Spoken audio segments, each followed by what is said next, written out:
The Australian Financial Review. Before I even started school, I knew I wanted to be a lawyer.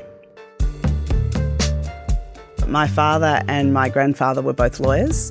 My grandfather would come and visit on a Saturday morning and they would sit and talk about work stuff. I didn't understand it. I had no idea what it meant, but I knew that that's what I wanted to do.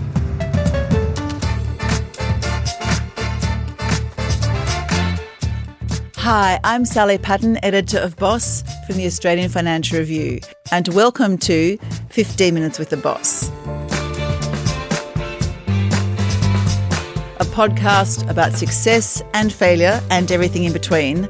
And along the way, we're hoping to get some great advice from our leaders.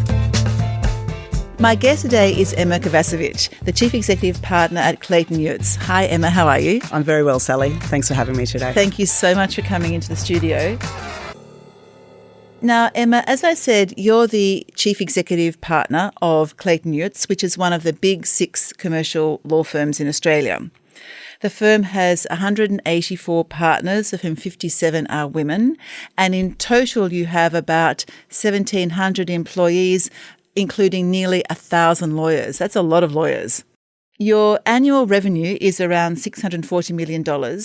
And my fun fact is that alumni of the firm include John Howard, Julie Bishop, and the wine critic James Halliday. Who knew? And I'm also reliably informed that you were made a partner at the age of 29. That's quite young to be made a partner. Were you surprised, or were you really gunning for a partnership at a fairly young age? I was completely surprised, Sally. And your research is spot on with all of those fun facts as well. No, I was completely surprised to be made a partner. I went through the partnership process when I was 29, and I didn't really think that was going to happen for me. I didn't, in my wildest dreams, believe in the business case even that I had, and wasn't convinced that the firm would make someone a partner so young. And I used to be quite self-conscious about my age, particularly working in the energy sector, where I had always felt self-conscious and hoping that I would look a little bit older than I did at the time. Okay, I'm sure we'll get to more of that a bit later, but we've only got 15 minutes. I'm going to start the clock right now. And my first question is about your morning routine. Can you tell me what time you get up? What do you do first? When do you have your first cup of coffee? Assuming, of course, that you do drink coffee. I definitely drink coffee, Sally. I don't know many lawyers that don't. My morning routine really depends on where I am on any particular day, so I wouldn't say I have a set routine. Home for me is in Queensland, although I spend most of my time in Sydney.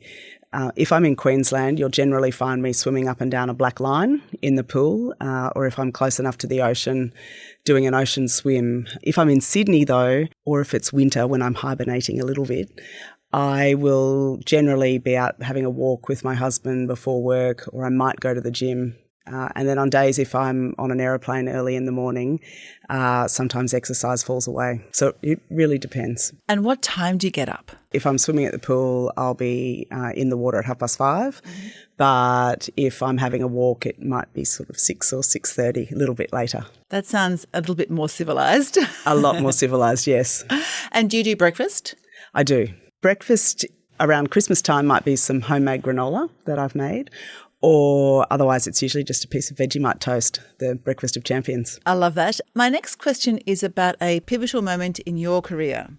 Was there something that you were working on, a project that you undertook, a promotion that you were given that really changed the trajectory of what you were doing? The first was when I was a 25-year-old lawyer. My husband was working for one of the big 4 consultancy firms and was seconded down to their Melbourne office from Brisbane for a 12-month period. I put my hand up to Clayton Utz to see if they could take me on a secondment down in our Melbourne office for 12 months. And the only partner that was available to take me was a partner who had also moved down from Brisbane, who I hadn't actually met. And he was setting up an energy practice, and he was happy to take a lawyer along. So I went down to Melbourne, 25 years old, and he was sick for the first 6 weeks when I arrived. And so he left me a pile of books to read on oil and gas. And I hadn't envisaged a career in oil and gas, that's for sure. But I would read these books every day thinking, I cannot possibly do this for 12 months. There is absolutely no way that I can possibly even get my head around thinking of a career in oil and gas, even just for the 12 months secondment. Because it was boring? It was just yucky. It's just not what I wanted to do. I was working in a corporate practice prior to that, albeit only for a couple of years because I was a very junior lawyer. But the partner came back from sick leave and we started working together on a joint venture agreement for an oil and gas joint venture offshore the Bass Strait. And pretty soon I found myself working on some amazing transactions with very, very big dollar values. And it was probably quite more advanced than where a lot of my colleagues were at similar levels just because of the unique environment in which I found myself. And so I can assure you that no young girl grows up wanting to be an oil and gas lawyer, but I found myself there, and that's ultimately where I've spent my career from that point. So my advice to the young grads that start with our firm now is to keep an open mind, because some of the things that you think you might like to do at university may not actually be where you find your true love. And did you find that you actually came to like the oil and gas sector quite quickly? Very quickly. I think the thing I probably really started to pique my interest was when I started learning about some of the technical aspects. So I don't have a science degree and I'm not a geologist or a subsurface engineer or anything, but when you start talking about things like pipelines, which get gas from A to B because the pressure at one end is, different to the pressure at the other end, you sort of start to sit there and go, well, this is pretty cool. And so that move changed your career path because you got ahead more quickly than, say, some of your other colleagues because you were working on these big deals all of a sudden. With everyone's career, I think there's a little bit of luck involved, and I was definitely in the right place at the right time. I had a unique situation where I was working in a practice that was being established, working alongside a partner because it was just the two of us initially. And a result of that, I think I got thrown into the deep end and was pushed well beyond my years of experience a lot sooner than perhaps I might otherwise have been. And so I'm very grateful for that experience, and I really enjoyed it. Everything in the energy sector generally is high stakes. There's high dollars, there's high value, there's high consequences if something goes wrong, and I really enjoyed that environment. And do you think then that accepting that role in oil and gas is one of the reasons that you were offered partnership at such a young age at 29? It definitely was. And it was a time when the oil price was high. And so when oil price is high, you tend to see a lot of activity in the market. So there was a lot of work around. And it landed you a partnership at a very young age. It did. Fantastic. Okay. What is the best piece of career advice you would say you've ever been given? I've got a serious one and then I've got a fun one. Okay. I'll take that. As strange as it may seem, the best piece of career advice I was given, which is a really odd bit of advice for a lawyer to have, is that there's no substitute for reading the agreement. Now, that may seem really silly because lawyers read and write and we document and we review agreements for a living. But I think the moral of it is that you need to be across the detail. And I found myself in many a situation where you can have an advantage over someone you might be negotiating with because you're across the detail of what's actually in the agreement. That's a piece of advice that has stood with me for a long time. That is fantastic advice, I think, for young lawyers. Be across the detail. For young lawyers, most definitely. The fun one, I was once told that pressure makes diamonds, which it does, and it's around not being afraid of the pressure when it comes from time to time. And I'm not talking about staying awake till 3 a.m. in the morning and that sort of thing, but when you're in an environment that pushes you out of your comfort zone, to thrive on that and remember that pressure makes diamonds. Emma, on that note, we're going to take a short break. We're going to come back very shortly and open the fabulous chatterbox. See you in a moment. Thanks, Sally.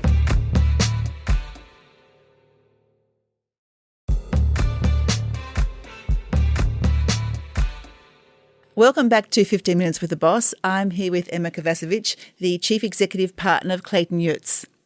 Now, Emma, in front of you is the chatterbox.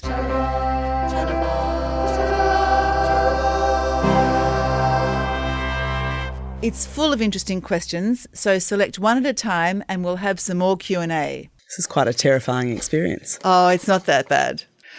Do you have a coping mechanism for high-stress situations? I think the key thing is ring fencing. and trying to make sure that you ring fence your work from home and your personal life.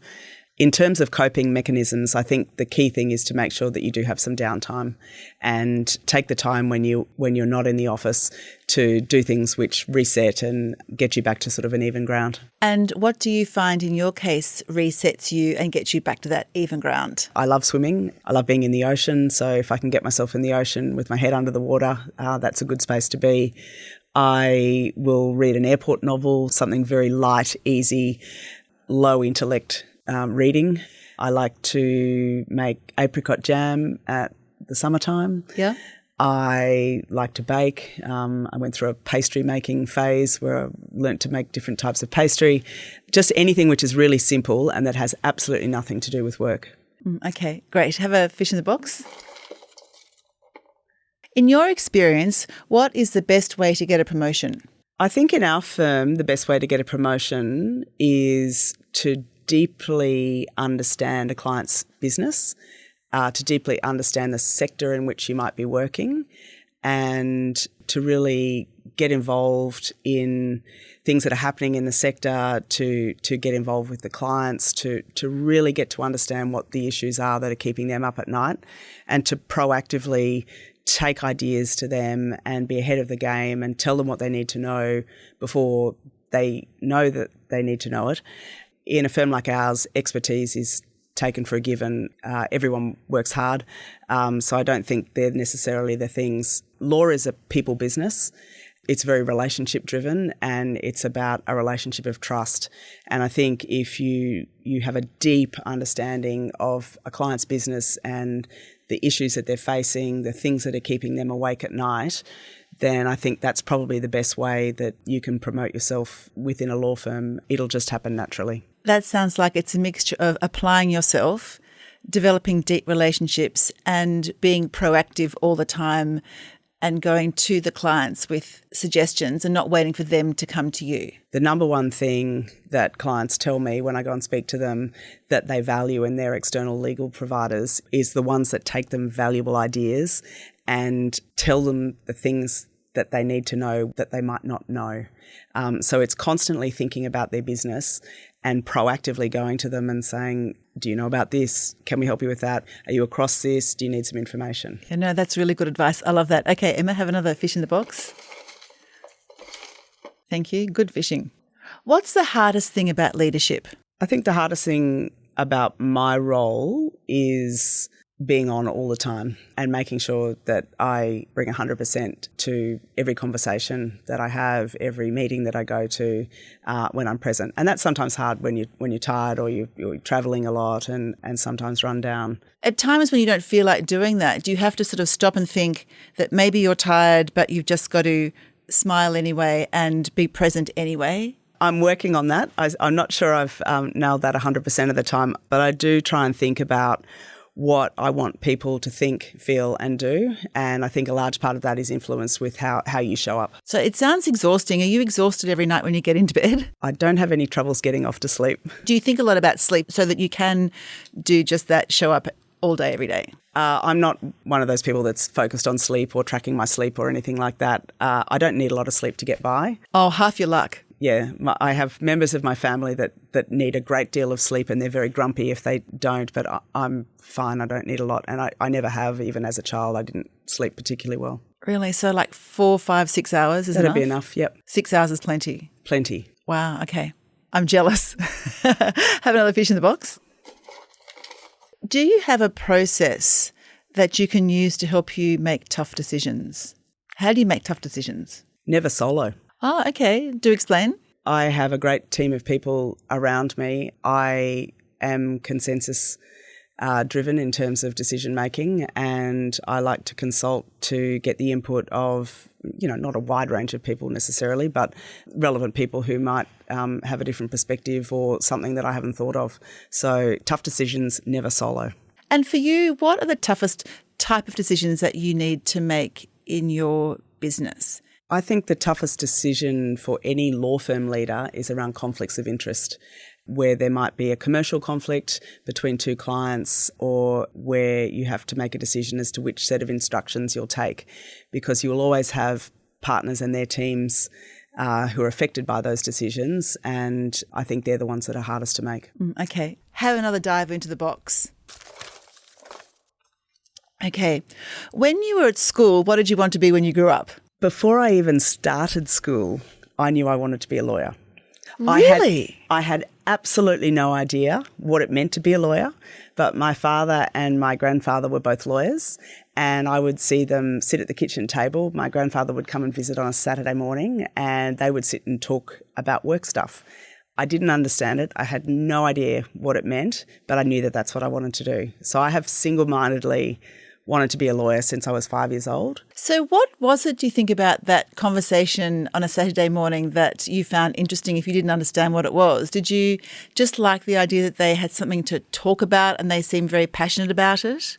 I've often reflected on that. I'm not sure. I had a great deal of affection and admiration for my grandfather, and I saw the relationship that they had, and I maybe painted myself into that same picture as well. I don't know. I don't know what it was, and I nearly actually stumbled at the first hurdle. I finished school and I didn't get a score which was sufficient to get me into law school, so I thought I had stumbled at the first hurdle. So what did you do? I enrolled in an arts degree and I worked really hard in my first year of university, and I got a GPA score which was sufficient at the end of first year to upgrade into a combined arts law degree. And it's a really interesting thing that I've reflected on many times, because I think it's good to recognise when you've got a speed bump versus a stop sign. And at the time I thought it was a stop sign, but it turned out it was a speed bump. And you just thought, I'm not going to let this stop me. I'll get there by hook or by crook. One way or another, I was determined to get there. Fortunately, I got in after first year. Wow, well done. And do you remember what your parents said to you when at the age of 5 you announced that you were going to be a lawyer? I don't think either of them were surprised. Wow. Yeah, I love that story. It's great.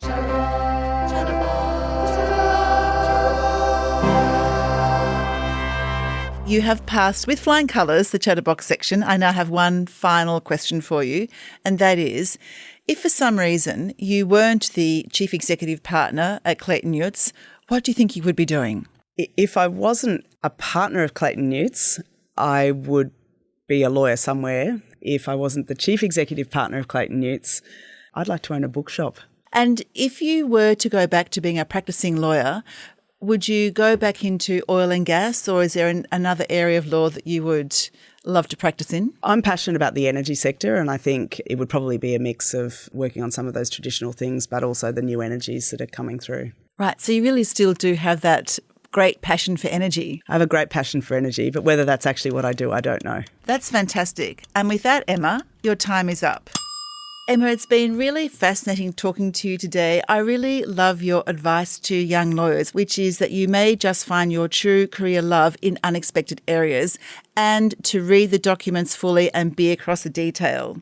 I really like the way you make decisions, tough decisions, and that is to include others. Don't try and do it on your own. And also to know the difference between a speed bump and a stop sign. The thing just might be a speed bump, so don't give up, bail through it, and you'll get there in the end. And I wish you all the best at either being an energy lawyer or owning your own beautiful bookshop. Thank you so much, Emma, for allowing us to spend 15 minutes with the boss. Thanks, Sally.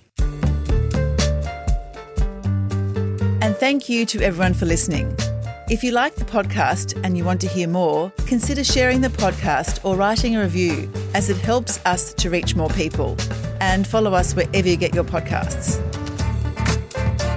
At the Financial Review, we investigate the big stories about markets, business and power.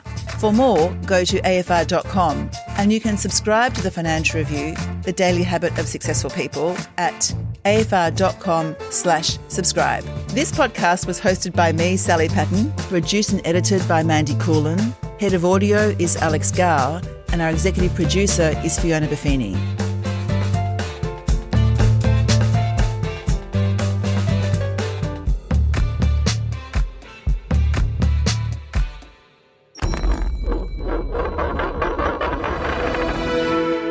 The Australian Financial Review.